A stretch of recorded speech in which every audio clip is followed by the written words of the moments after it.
Guys, this is just a short video on how to use the King Ball and BM550. Just set the battery type or the voltage. Choose 12 volts for your battery, and then look for the CCA. Mine is 600 cold crank amps. There. So let's set it to 700 or 600. Yan. So wait for the result. Okay, CCA 570, that's good because you only need 450 to crank the engine, but that one is good for me because it's this one is an old battery. So state of health 91.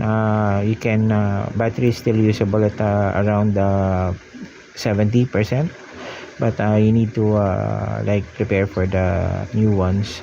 State of charge is 98%. You don't expect it to be 100%. For the resistance, you need at least less than 6.